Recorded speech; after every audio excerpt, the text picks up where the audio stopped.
Good evening. This is the Elliott Wave update for the S&P 500 for Thursday, December 30th, 2021. The S&P continues to work through what I am still considering a minute fourth wave. And today was more interesting because early in the session, within that first hour, the S&P went up and nearly tapped 4,800. It got up to 4,799.75. And quite an impressive little feat. Couldn't make that one tick more.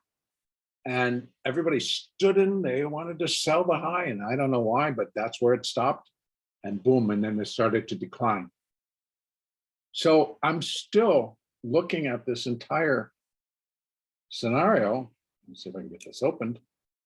As a fourth wave that hopefully, come on, let's try that again. There we go. That, just got a very extended B, an A, a B, an A, a B, a C, an X, an A, a B, and another C. Now, it's gone down actually below both of those levels, which were at 47.70. And today we got down to 67.25. Now, the way that they've kind of left it is that there's not a very strong recovery off of that low. And because that low occurred right into that last hour of trade today. And so I think we still, again, need to leave open the potential that the S&P will drop further, break again below 67.25, and end up somewhere maybe down around that 47.40 to 47.45 area. And that would put a nice clean touch to the whole thing. But let's not disregard that the most common retracement would be 0.382, and that's at 47.11. Now,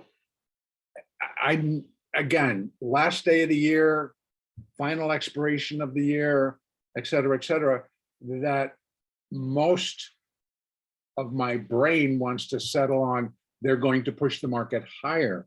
But the fools or the fooling us would be that they sell it. I was expecting after this fourth wave was kind of completed, I thought today we should go up. We did initially, and then it was just like, oh, not going, and they continued to pretty much sell it.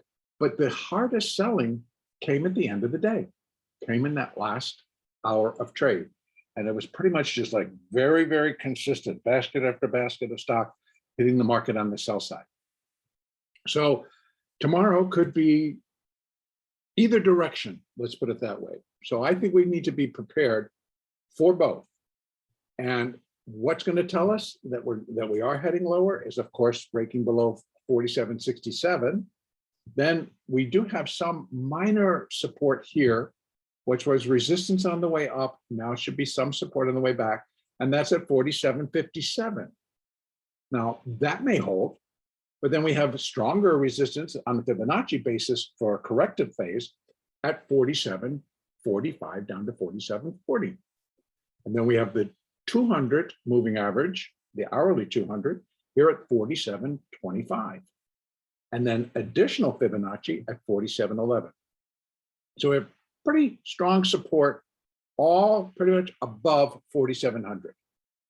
That keeps us in a good position. Now, again, last day of the year tomorrow, last expiration of the year, I would anticipate an upside, but the trick could be no upside, we're going to sell it, and then we begin the new year with a finishing rally.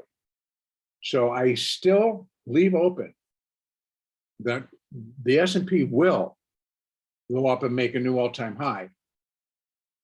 And maybe they just don't do it this year. So it'll be a new high to begin 2022. Who knows? So downside, we've got our levels. Upside, it needs to break back above the 50, needs to break back above the 4 and the 8. And then, of course, it needs to break 4,800. because now the high is 4799.75. So what's a tick between friends? It needs to break above 4,800 and not stop. So that's making 4812 not a more than likely spot where this is all going to stop. I think they got to push right on through that and start heading up to here if this rally is going to really take hold and they're going to make that final swift push. So all the levels, up and down, remain in the picture. And also remember that today, it was pretty thin. Let's just see how it ended up today. The S&P did not break 1 million contracts, and that's very unusual. So we had a full session and only had 713,000, whereas the NASDAQ, less than 300,000 in the micro, excuse me, in the mini contract. The Dow or the Russell, less than 120,000. The Dow, less than 100,000. So very, very thin conditions. Now, if they consist and still are around tomorrow, it's going to take a whole lot less to push us higher and higher and higher and higher. And so what could happen is we get a lot of volatility under thin market conditions. So just be ready, be prepared. The moves are sudden and the moves are strong in both directions. So again, today was a fairly pleasant, profitable trading day. Whether it was going in the direction that you anticipated or not, it still was good trading. So again, I'm just going to restate, trade smart, trade along with the moving averages. They continue to guide and suggest entries and exits. Use the Fibonacci support and resistance levels, and use the Elliott. So right now I've got that 4 parked right there. And that, of course, is not cast in stone, and we could be moving it again down below. But I'm leaving it there because I continue to believe that we're still within that 4th wave correction. And that's where I'm going to leave it for today. The next update, I believe, now the European markets and the Asian markets are closed on Monday, January 3rd. But I still believe that Globex will function normally on Sunday. Unfortunately, nobody's going to be there to pick up the ball and within the Asian markets and within the European markets, because they're all going to be closed. So I'm going to find that very interesting on how that all plays out, but we'll see. If there is something to report, I will make an update. And I'm just going to say, I'm going to leave it. I will make an update on Sunday because I'm going to wrap up a lot of things and maybe talk about some of what I think could be happening in 2022.